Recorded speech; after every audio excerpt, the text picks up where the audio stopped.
Hi అండి, నేను మీలత. అందరూ బాగున్నారా? అందరూ బాగుండాలని, అందులో మేము ఉండాలని కోటసత్తమ్మ తల్లిని, నంగాలమ్మ తల్లిని కోరుకుంటూ ఈరోజు వీడియో టెంపుల్ స్టైల్ పులిహోర అండి. ఎలా చేయాలో చూపిస్తాను, చూసి చేసుకోండి. ఎలా ఉందో కామెంట్ కూడా చేసిన తర్వాత. నేను ఒక 300 గ్రాముల బియ్యం తీసుకున్నానండి.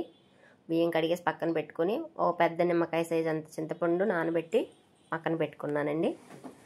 అది గుజ్జు తీసేసుకోవాలి. నానిన తర్వాత స్టవ్ అంటించుకొని మూకుడు పెట్టుకోవాలండి. అందులో ఆయిల్ వేసి ఆయిల్ హీట్ ఎక్కాక మనం తీసుకున్న చింతపండు గుజ్జు వేసుకోవాలి. అది వేసుకున్న తర్వాత కొద్దిగా కరివేపాకు వేసుకోవాలండి. కరివేపాకు, ఎండుమిరపకాయలు,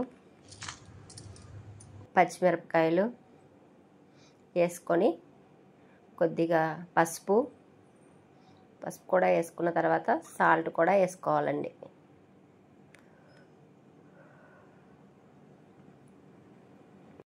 వేసి కలిపేసుకోండి ఒకసారి. ఇప్పుడు కొంచెం బెల్లం పొడి కూడా వేసుకోవాలండి. వేసి కలిపేసి మూత పెట్టేసి సిమ్లో పెట్టండి. చింతపండు గుజ్జు సిమ్లో పెట్టేస్తే గుజ్జు రెడీ అవుతూ ఉంటుందండి. ఇంతలో మనం ఇంకో వేరే స్టవ్ మీద అన్నం పెట్టాను. అన్నం కూడా ఎంతవరకు వచ్చిందో చూద్దాం. ఇంకోండి అన్నం కూడా ఇప్పుడు మనకి కలిపిల్లాడుతా దగ్గరికి వస్తుందండి. అన్నం కూడా ఉడుకుతుంది. అన్నం ఉడికేలోపు చింతపండు గుజ్జు కూడా రెడీ అయిపోతుందండి. మనం మిక్సీ జార్ తీసుకొని అందులో చిన్న అల్లం ముక్క, 1 స్పూను ఆవాలు, కొన్ని 10-15 మిరియాలు వేసి ఆడుకోవాలండి. ఇంతలో అన్నం పళ్ళెంలో వేసేసుకొని అందులో కొద్దిగా కరివేపాకు, మనం ఆడిపెట్టుకున్న అల్లం, ఆవాలు, మిరియాల ముద్దని అన్నంలో పెట్టుకోవాలండి. వేడన్నంలో పెట్టేసి వేడన్నం పైన అలా వేసేసుకొని ఇప్పుడు ఆయిల్ వేసుకోవాలండి. దాని మీద ఆయిల్ వేసుకుంటే అన్నం బాగుంటుందండి. పొడి ఆడుతూ ఉంటుంది. ఆయిల్ కూడా వేసేసుకుంటే ఆయిల్ వేసి కలిపేసుకోవాలి. అలా కలిపేసి ఉంచేసి ఇప్పుడు మనం ఉడకబెట్టుకున్న చింతపండు గుజ్జును కూడా దీంట్లో వేసేసుకోవాలండి. కొద్దిగా అన్నం చల్లారనిచ్చి ఇది బాగా కలిపేసుకోవాలండి. ఆ రైస్కి ఉప్పు, పులుపు, కారం బాగా పడుతుందండి. కలిపేసి పక్కన పెట్టుకోవాలండి. ఇప్పుడు మళ్ళీ ఇంకో వేరే మూకుడు తీసుకొని మనం అది పక్కన పెట్టేసుకొని ఇప్పుడు వేరే మూకుడు తీసుకొని ఆయిల్ వేసుకొని హీట్ ఎక్కనివ్వాలండి.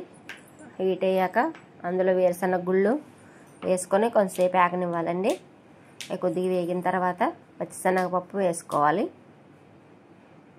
పచ్చిశనగపప్పు వేసుకున్న తర్వాత కొద్దిగా మినప్పప్పు,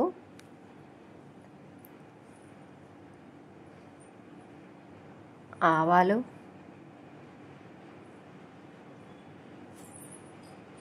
కొద్దిగా జీలకర్ర కూడా వేసుకొని ఎండుమిరపకాయలు కూడా వేసుకోవాలండి. కొద్దిగా కరివేపాకు వేసుకుందాం.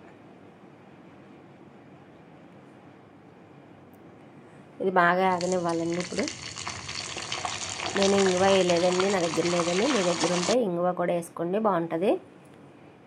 ఈ తాలింపు వేగిపోయింది కదండి. ఇప్పుడు మనం కలిపి పెట్టుకున్నాం కదా ఇందాక రైస్, ఆ రైస్లో ఇది కూడా కలిపేసుకుందాం.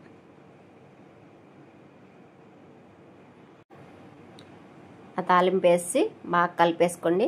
ఉప్పు చెక్ చేసుకోండి. ఉప్పు సరిపోతే కలుపుకోవచ్చు. ఎంతో రుచికరమైన టెంపుల్ స్టైల్ పులిహోర రెడీ అండి. అలాగే మన ఛానల్ ఎవరైనా కొత్తగా చూసినట్లయితే సబ్స్క్రైబ్ చేసుకోండి, లైక్ చేయండి, షేర్ చేయండి. చూస్తున్నారు కానీ ఎవరో సబ్స్క్రైబ్ చేసుకోవట్లేదండి, చేసుకోండి. Thank you.